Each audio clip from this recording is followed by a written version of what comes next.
Shalom dan damai sejahtera bagi kita semua. Kembali dalam program Jejak Sabda, menelusuri firman Tuhan, apa yang menjadi perkataan Tuhan sejak mulanya. Ini juga adalah bahagian atau kesempatan bagi kita untuk menerima hari Sabat Tuhan sebagai renungan buka Sabat. Sebelum itu mari kita kembali minta kekuatan dari Tuhan dan berdoa. Bapa di surga, hanya dengan kuasa Allah Roh kami dapat diberikan kekuatan, pengertian, ataupun bahkan kemauan untuk menjadi pelaku firman Tuhan. Bantu kami ketika melihat kebenaran firman Tuhan, melihat jejak sabda Tuhan yang ada di dalam Alkitab ini, untuk memberikan kepada kami informasi ataupun panggilan untuk melakukan yang lebih baik. Pimpinanmu menjadi bagian kami, di dalam nama Yesus kami berdoa. Amin. Pelajaran sebelumnya kita telah melihat jejak sabda Tuhan, bagaimana setan menggunakan media yang atraktif untuk menipu Hawa yang kemudian Adam. Setan menggunakan ular, satu ciptaan yang cerdik, sebagaimana firman Tuhan di dalam Kejadian pasal 3 ayat pertama bagian B. Secara sederhana, dewasa ini pengertian ataupun amaran bagi kita, pelajaran sebelumnya, ajaran-ajaran palsu ataupun kesenangan dunia yang begitu menarik dan bahkan gerakan-gerakan spiritual. Semuanya itu bisa digunakan oleh setan secara halus menuntun kita menjauh daripada kebenaran. Kita akan lanjutkan penelusuran jejak sabda Tuhan, masih di dalam Kejadian pasal 3 ayatnya yang pertama. Kita lihat kembali Kejadian pasal 3 ayatnya yang pertama. Adapun ular, ialah yang paling cerdik dari segala binatang di darat yang dijadikan Tuhan Allah. Tentulah Allah berfirman. Ular itu berkata kepada perempuan itu, tentulah Allah berfirman, semua pohon dalam taman ini jangan kamu makan buahnya, bukan? Ini adalah awal mula.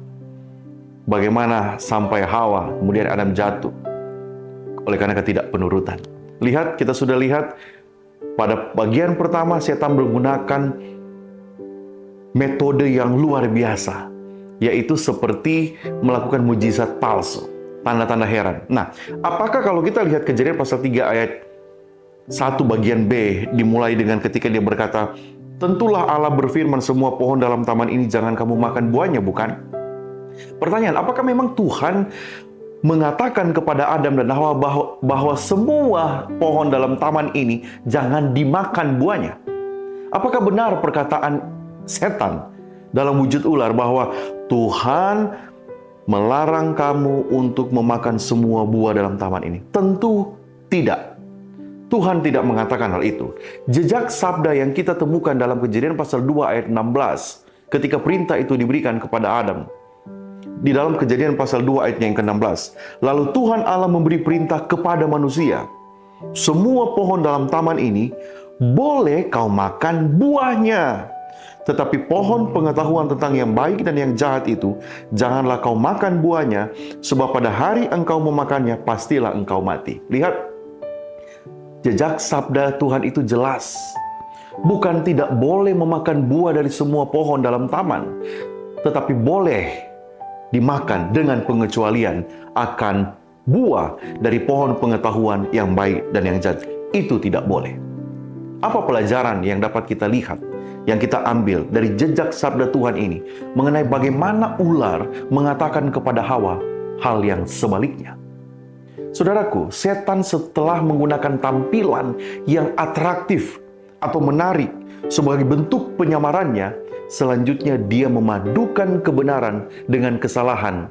Tujuannya adalah membuat Hawa meragukan firman Tuhan.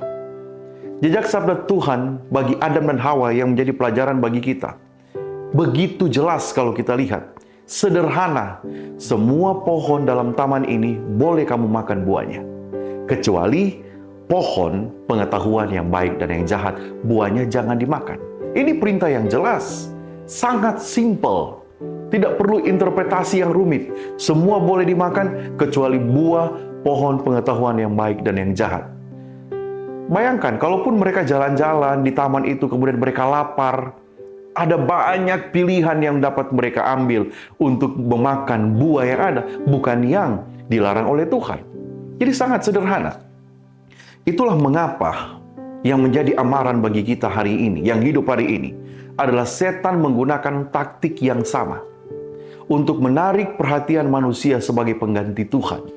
Ia menuntun orang-orang yang terlihat menarik, mencari para tokoh, bahkan pendeta, profesor teologi sebagai pembimbing mereka. Gantinya menyelidiki kitab suci yang sangat simpel untuk mempelajari tugas kehidupan manusia sendiri. Bisa jadi dalam prakteknya, pribadi-pribadi ini menuntun untuk meragukan firman Tuhan.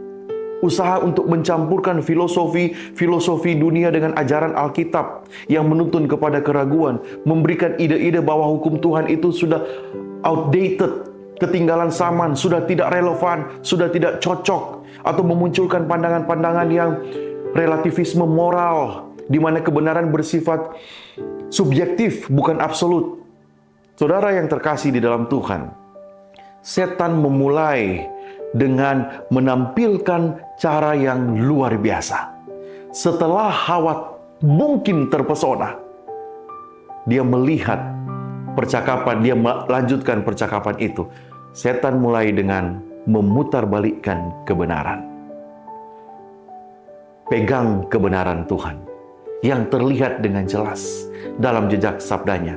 Kebenaran itu, firman Tuhan itu jelas, sederhana, simple. Kalau ada yang sepertinya merumitkan itu untuk mengajak kita meragukan, kita perlu waspada.